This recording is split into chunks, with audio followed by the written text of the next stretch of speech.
Welcome to another of these deep dive sessions into how your diode laser works. Now, we discovered in a previous session that the two 5-watt diodes that are working in this 10-watt head are actually not sitting on top of each other like that. They're actually trained at each other like this, and they coincide at a point like two spotlights. Now, that produces some rather strange properties for the beam. Now, the fact that two beams coincide at a point means that we can set that point onto the surface and do reasonable engraving. We can get some interesting properties, as we found out in the last session. But those properties might not work too well when it comes to cutting. So today we're going to investigate what happens when we get two beams that coincide at a focal point that's not really a focal point, just a crossing of the beam where the intensities add up. So as soon as we start moving away from that point, something weird is going to happen. And let's find out what that weirdness is. Now, for CO2 lasers, I've got my trusty friend, clear acrylic, that tells me exactly what's going on with the beam. I don't have that trusty friend here because clear acrylic is, as it says, is clear and it's completely transparent to this blue visible light. But we have got this stuff, which is black acrylic, which will absorb the energy and probably show me what's going on. So we're going to set this up and see if we can establish some cutting parameters. So the coincidence of these beams happens at a 60 millimeters. For CO2 laser, the general rule is you run as fast as you can for the power that you've got and make sure that you do a single cut. Because in that way, all the fumes that you produce pass out the bottom of the cut and don't come up and become reignited into flames. Now, we've got a large distance here, which is great news because it means the fumes don't get a chance to come up very high in there. But you'll notice that I've put the air assist cone on here to try and prevent any debris getting back onto the lens. We're running this first test at 5 millimeters a second. I don't know whether my 10 watts is going to burn through this in one go or not. Now, I may be off camera, but I can assure you that I've got my sunglasses on.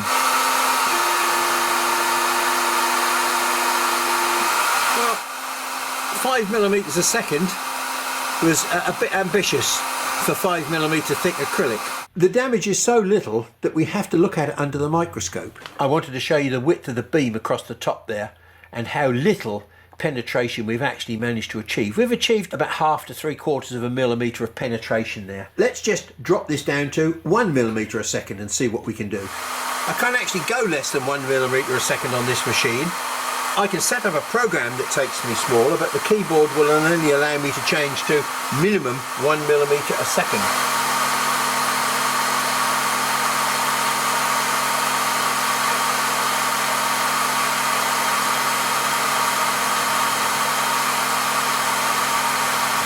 But we've made some progress now.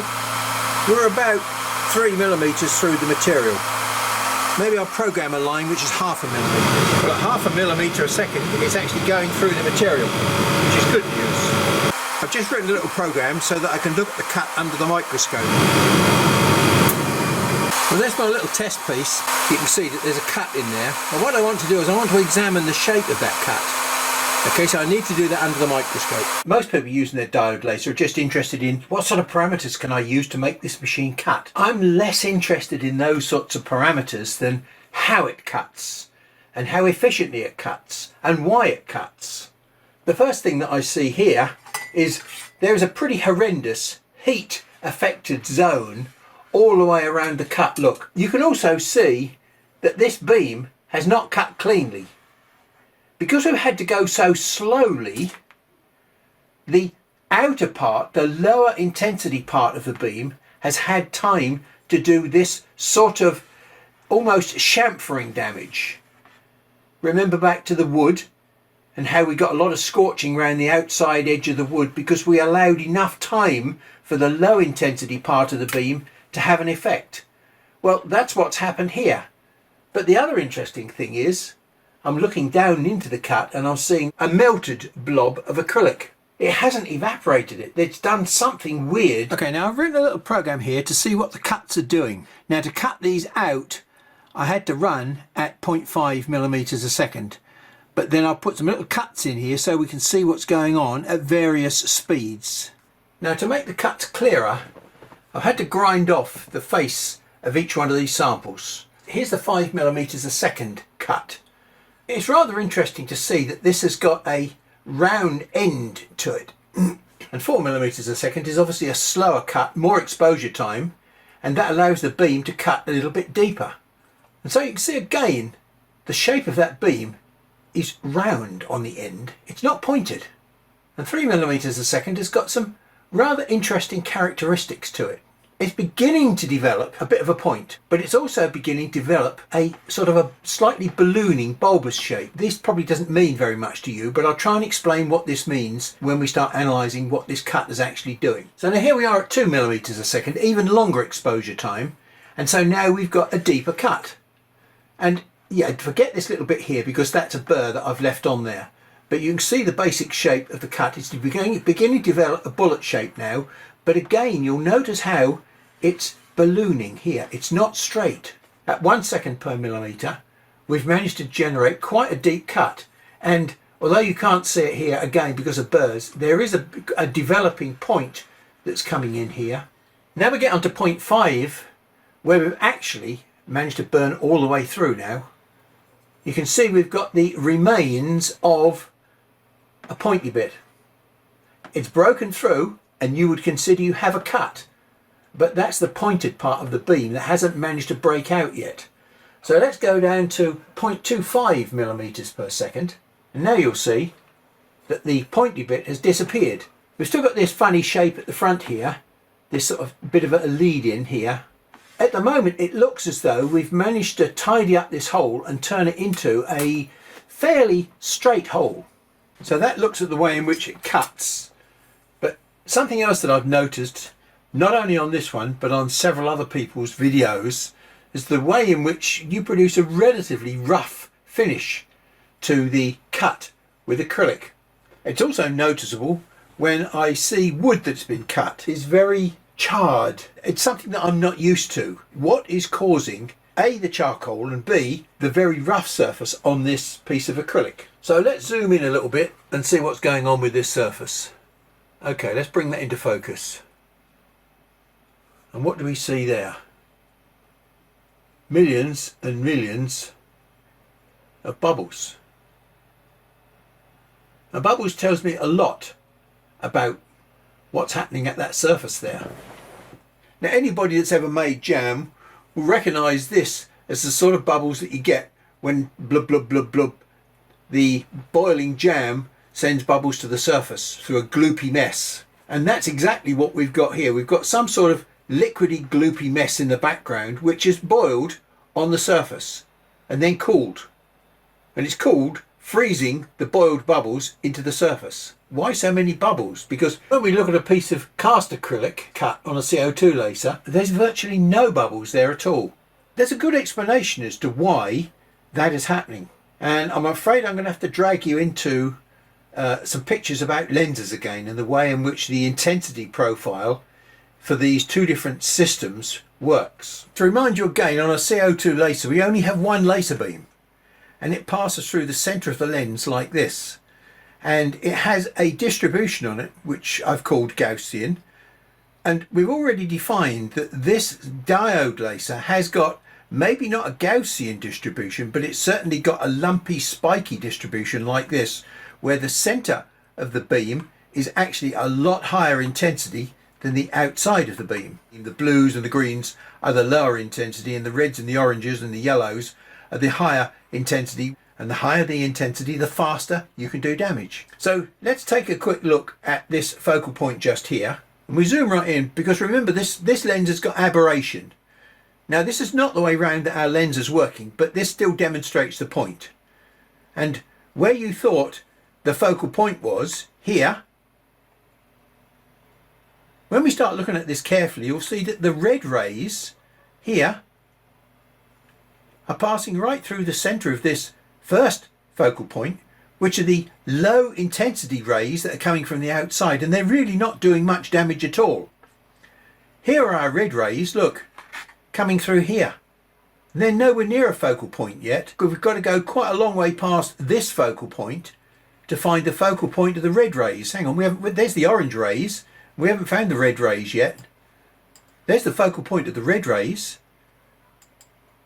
Let's just zoom out a little bit. Look, you can see where the focal point of the red rays is in relation to the focal point. They're the rays that are coming through the centre, as opposed to the rays that are coming down the outside, which are the blue rays.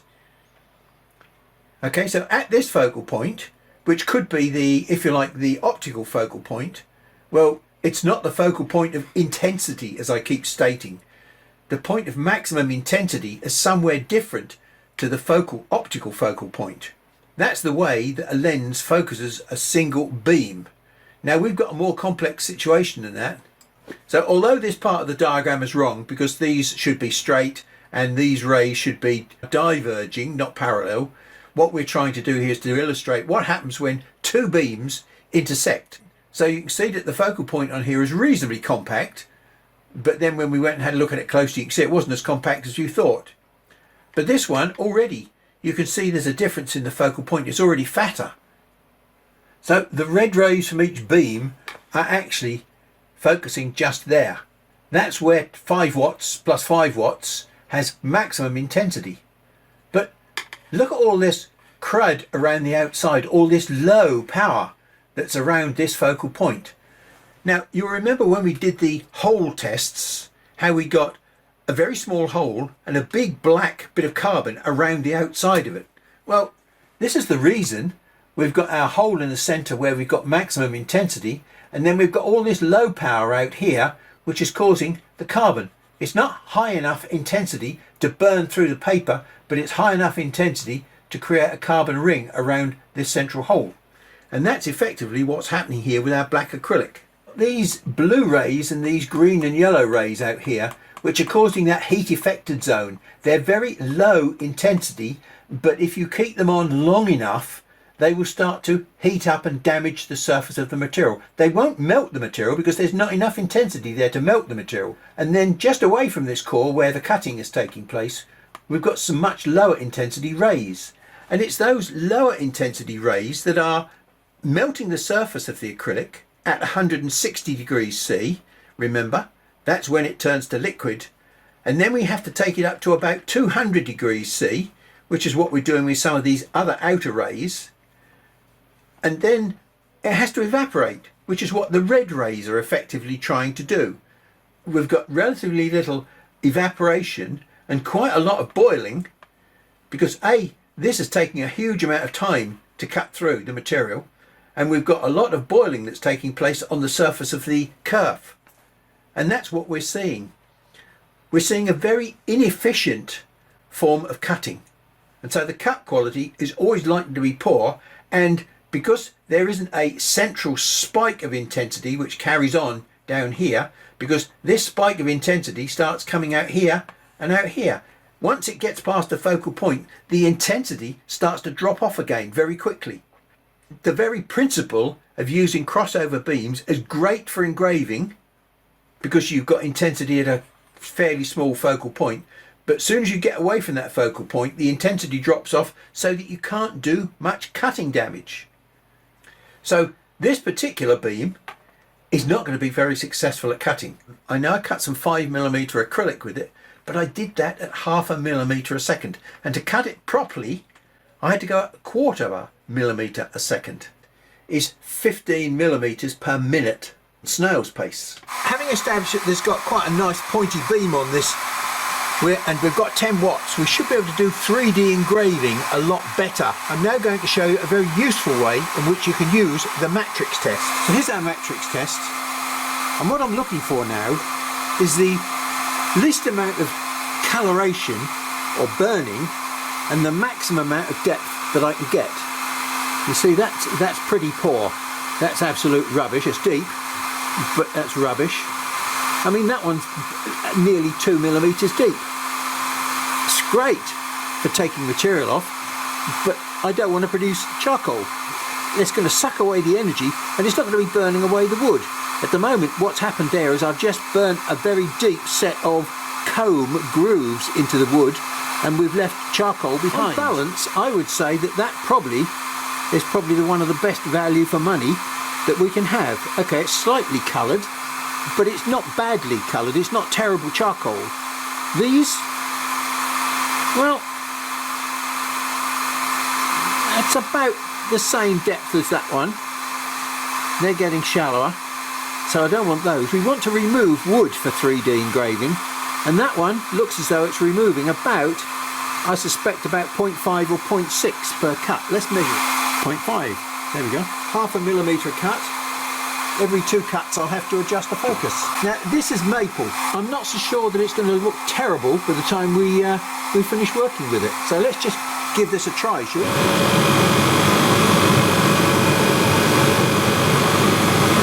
So that took about half an hour to do the first pass, and yet, sure enough, we've taken off half a mil. Surprisingly enough, there's not a great deal of carbon on there. So we run a second pass. Well, after 2 burns, that's going very well. I think we should be nearly a millimetre deep now. Let's just check. 1.1 millimetres deep now. So it's going nicely. So we do another cut.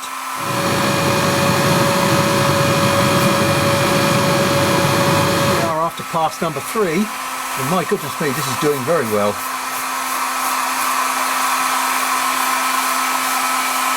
It's really not generating too much in the way of carbon, it's just slightly brown on the surface.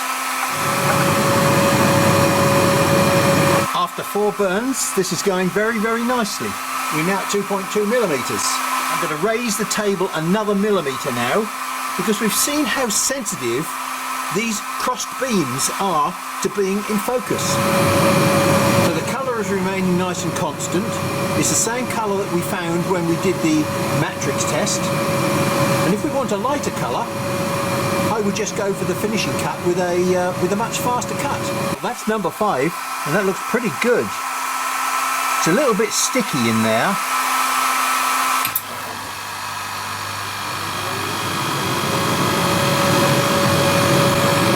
Now 3.2 millimetres deep, and that's a very nice crisp image. I'm very impressed.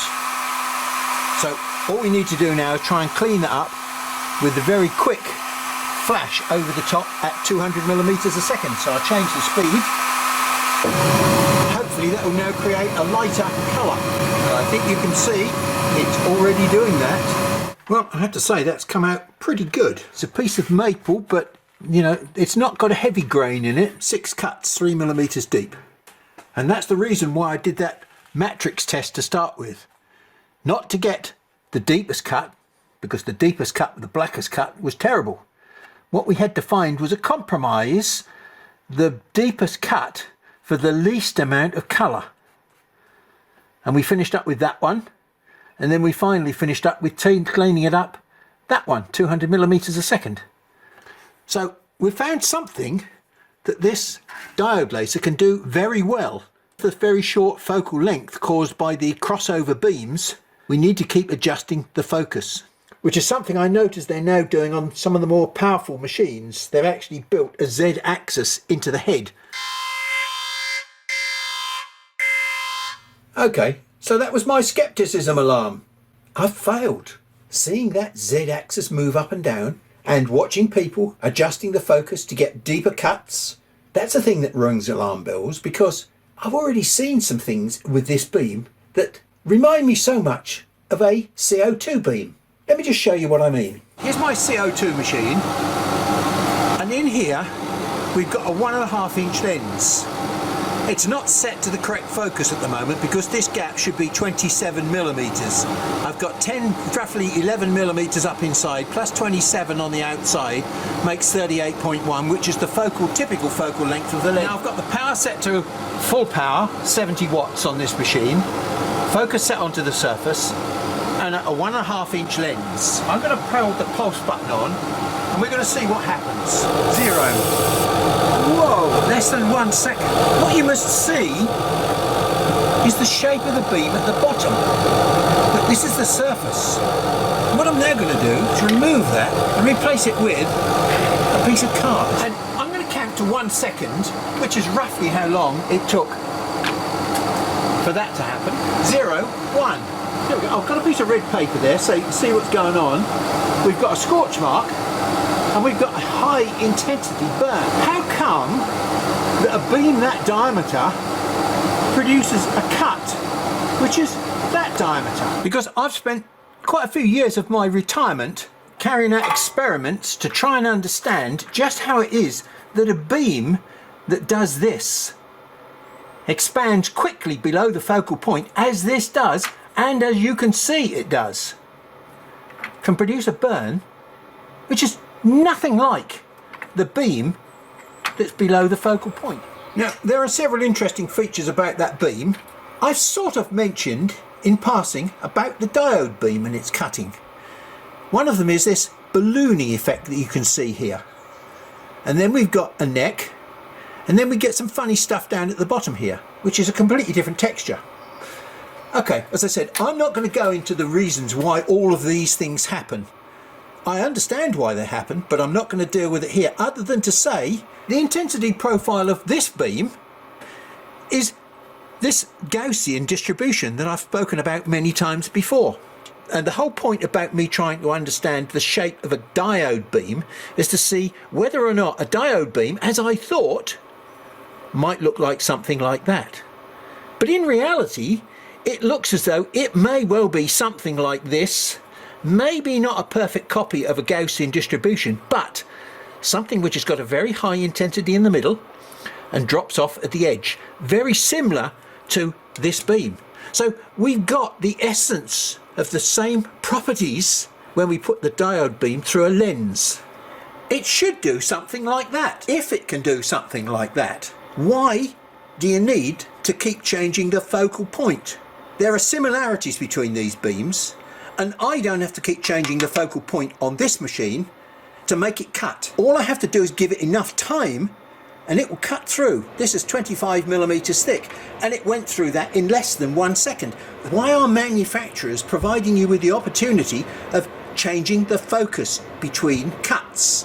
And I've seen them. They claim that they can cut through 25, 30 millimeter material with their 40, 50 watt lasers. I've no doubt they can. Now, I haven't got a 40 or 50 watt laser to play with, but I've got a 10 watt laser, which will allow, and I've got a 20 watt, which we shall go on to shortly, but I want to learn as I go. So the first thing that I've got to do is to break the problem down and find out whether or not changing the focus improves the quality of the cut. My question is whether or not the manufacturers have been watching hundreds of videos. I've watched a few, and I've seen people changing the focus to get deeper cuts. And in fact, you've seen me fall into the same trap just recently when I did my 3D cut. I let it drop by 1 millimeter and then I adjusted the focus by 1 millimeter. Should I have done that? So now we're going to find out, by breaking the problem down, I should have checked the elements before I did the test. But the warning bell was when the experts start adjusting the focus. I've come across experts before that are selling you a gizmo because it's a great marketing tool, not because it's necessary. I can't say whether I'm right or wrong. We shall find out now, because that's the whole purpose of this series. We're going to dig deep. You are going to learn with me. Let's go and set some experiments up. So we've seen the shape of this beam and how strange it is. It's got a pointy beam, but how sensitive is this beam to focus? It looks like a very long focal range. But because of the intersection of two beams, I suspect that this beam is not that good at cutting. I'm going to start off at 10 millimeters below the focal point, and I'm going to run a line in there. And then I'm going to raise it by 1 millimeters and run another line. We're going to go from 10 below to 10 above the focal point. Now I've got this running at 5 millimeters a second, so the speed is going to be constant for all of these, and the power is 100%. The only variable is going to be focal distance.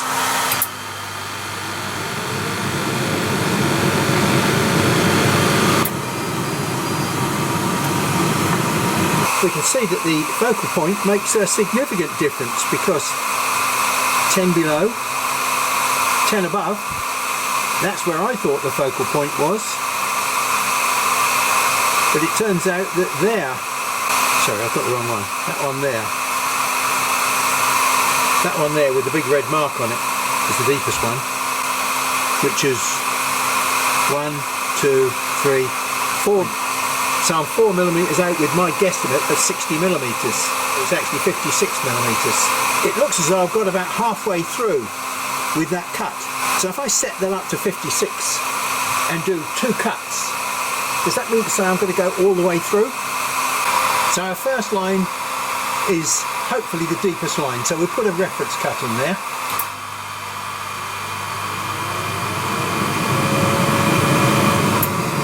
Then we'll move down to a new position. We'll put another reference cut in.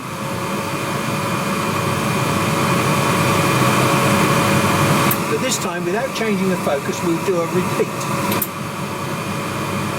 So this one has had 2 passes at the same focus. We'll now change to a new position. We'll put a reference cut in.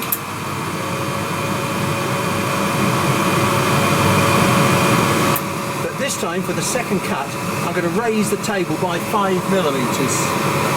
We're going to repeat the cut with a 5 millimeter deeper focus.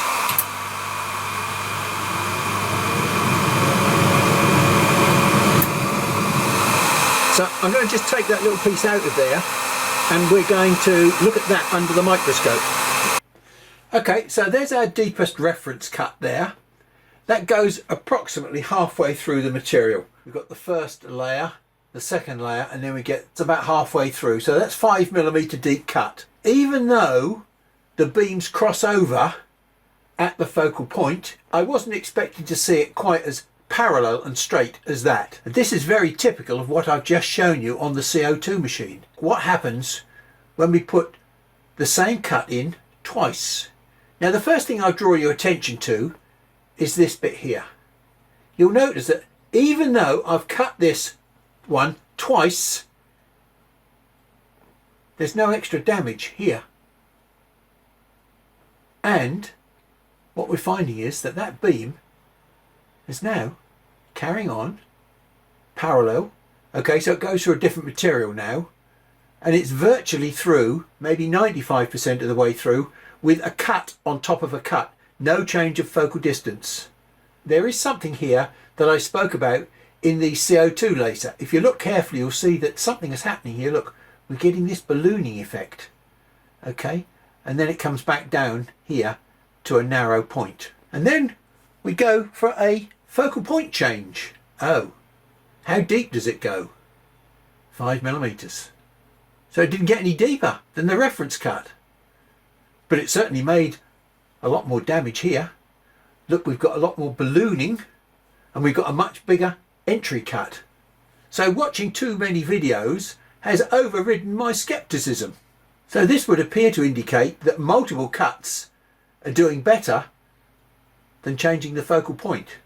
Now, the alternative to multiple cuts is to just give it more time and allow it to go right the way through in twice the time. But because there is a central core of intensity that's burning its way through, there is an accompanying lower intensity, but still high intensity, that's surrounding that core, which is scorching, charring and burning the cut. This is not like a CO2 where you are actually evaporating the material with a clean, high intensity core. And that gives rise to the possibility of setting fire to the wood inside the cut. If there's one thing that I would like you to take away from everything that I've said, it's this simple lesson. The rate at which you can do damage to material depends entirely on the intensity of the beam or the light that you can throw at the material. That's the whole point of the focal point. You're intensifying the light to make it do damage. Now what that really means is it's completely logical in how you can read what a laser beam is doing. You can see the intensity profile in a laser beam if you understand that one fact. Reading tea leaves is a black art, and it's never revealed the lottery numbers to me. Well, neither is laser beam reading, but on the other hand, there's some logic to reading a laser beam. We've already seen that the properties of this laser beam simulate in some ways what I can see in a CO2 laser beam, except the fact that this laser beam is concentrating two beams into one, and what we're really interested in seeing is what happens below the focal point when those beams start to diverge again. So that's what we're going to try and examine here, because everything says that this beam should not be very good at cutting because it's got two crossover beams and the maximum intensity will only be at the focal point.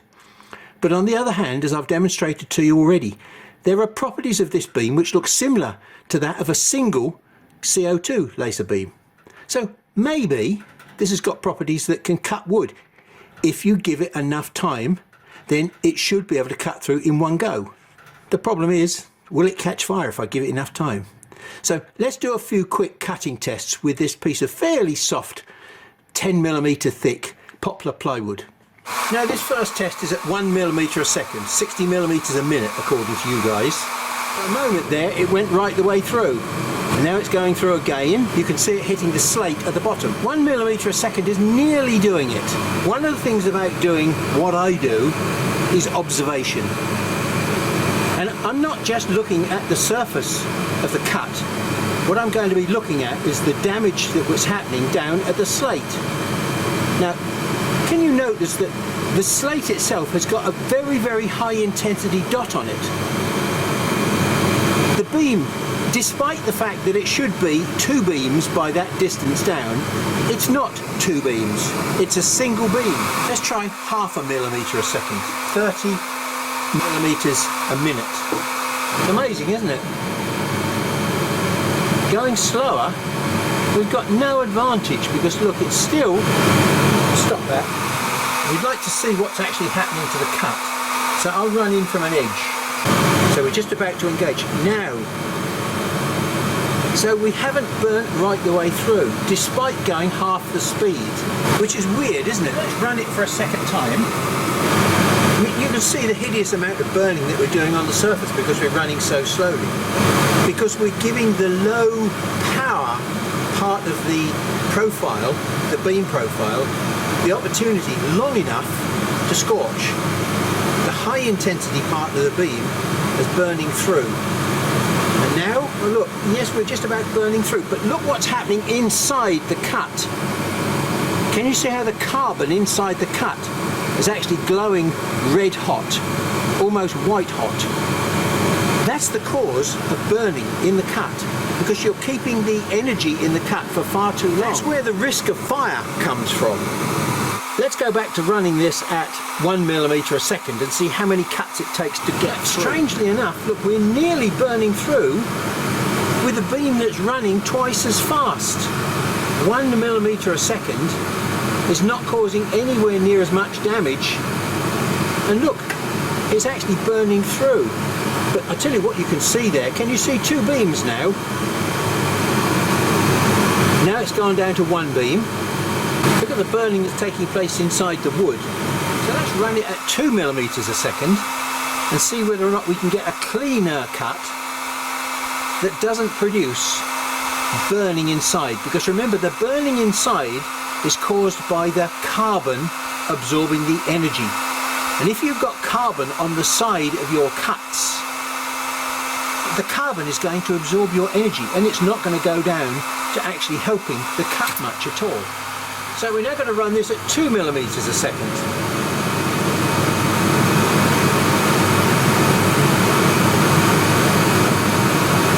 And look, we've got a lovely clean cut on the surface. We've got hardly any scorching on the surface at all. Now as the cut comes towards the wood on the outside edge, can you see how the carbon is absorbing the energy there? Yes, we've got some burning inside, look. We'll run that same thing again. See how much depth there. Oh look, we've cut through nearly there.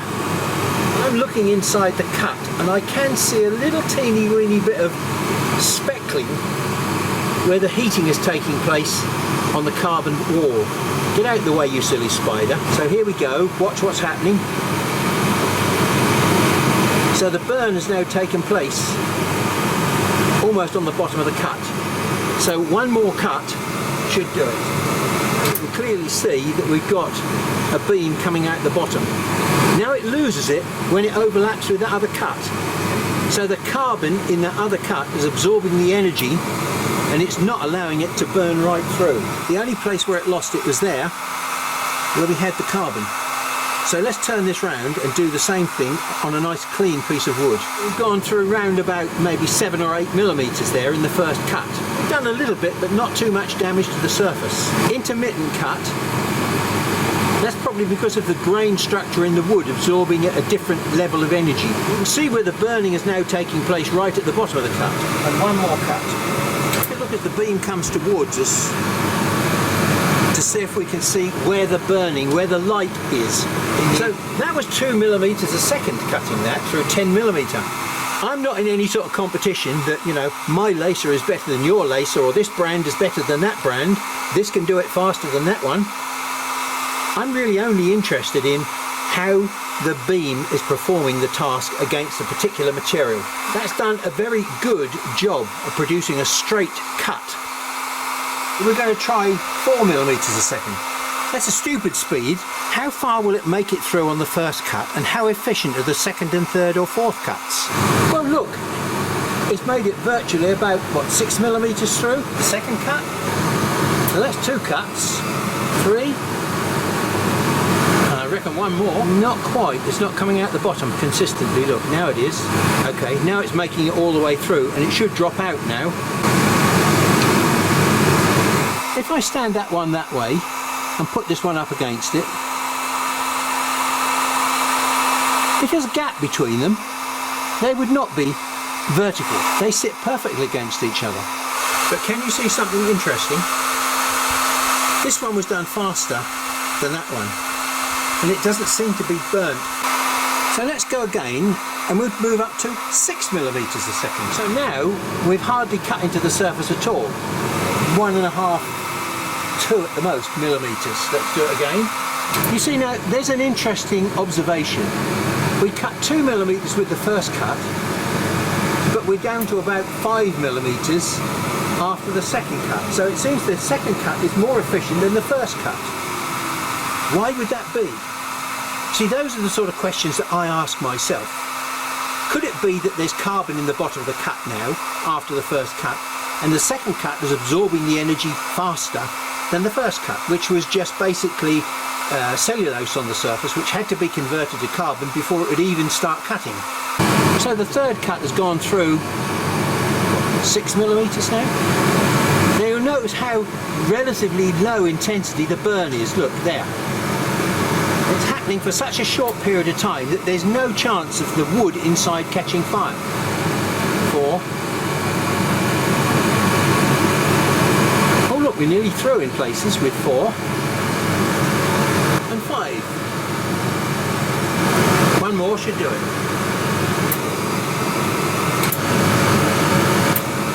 And there it is. Now, with just the gentlest touch, I can now see that that's going to fall out. There we go. So let's look at the quality of that cut finish. Can you see how we're getting less and less scorching the faster we run? That tells us all about how the beam is operating. We're using just the high central intensity here, and we're not allowing the low intensity outer part of the beam to do the scorching or the burning. So if you want a clean cut, just do more of them. The chances of catching fire are going to be a lot less.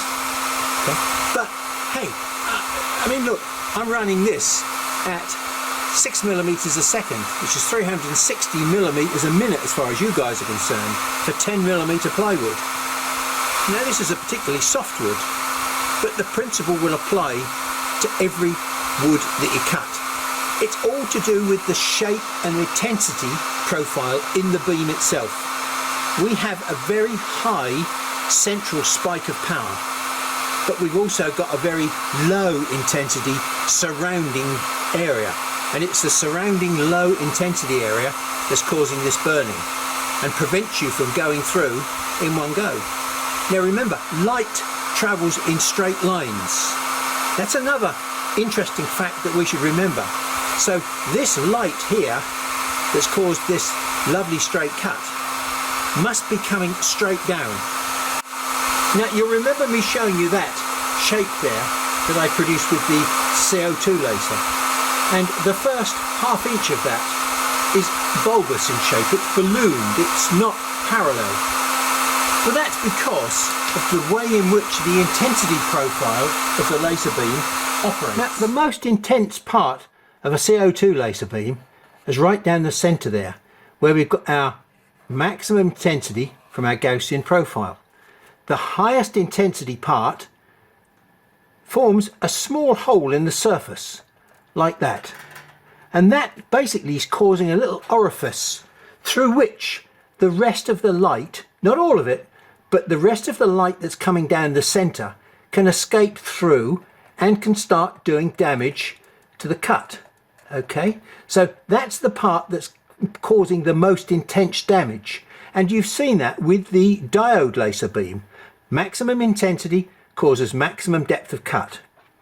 Okay, but with the case of this very short focus lens, some of these rays which are coming through here at a slight angle, like that, are still very, very powerful. And so consequently, they will sneak through this little hole here, and then they will start scouring away at the edge of the hole, like that.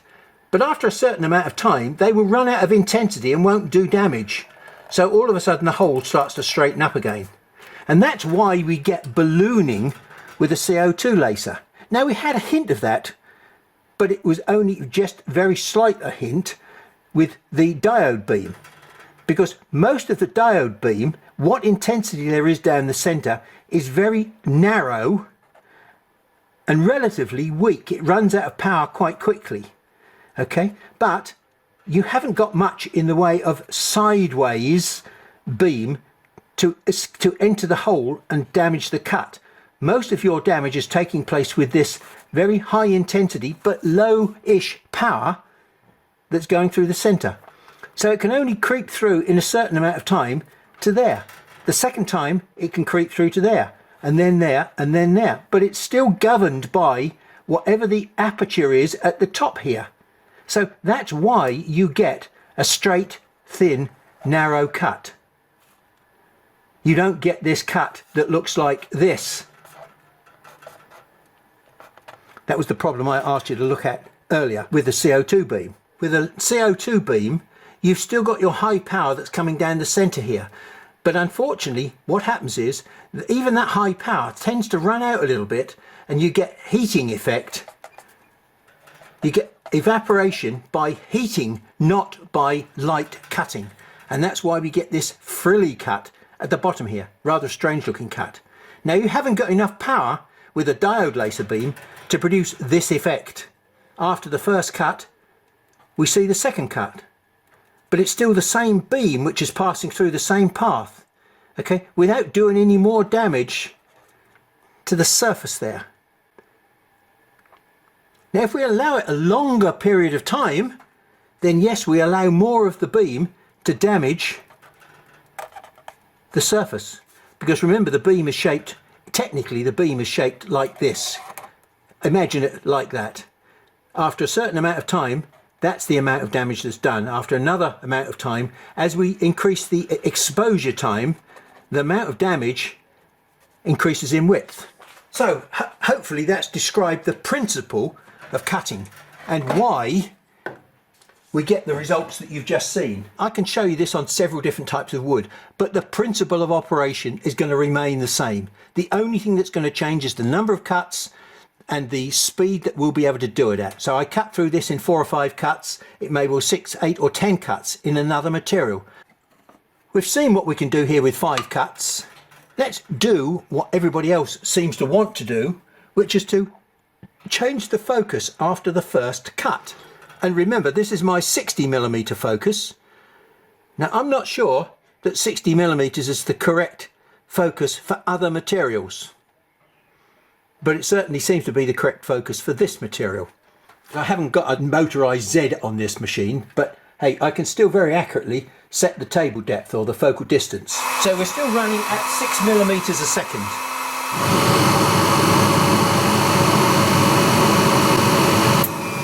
Okay, So look at the size of the cut, and remember, when we go down to the next cut, and let's do the next cut, watch it carefully. Are we changing the size of the curve? No. So that's 2 cuts. So if I raise the table up by 5mm and we run the same cut again, am I going to go right at the bottom this time? Because I cut 5mm with the first cut. Watch the width of the cut. Now got a bit of scorching around the edge of the cut.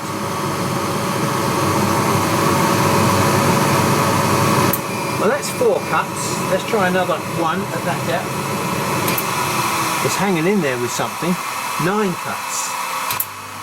So changing the focus has not made this cut better, it's actually made it worse. The manufacturers are selling you something that really doesn't work.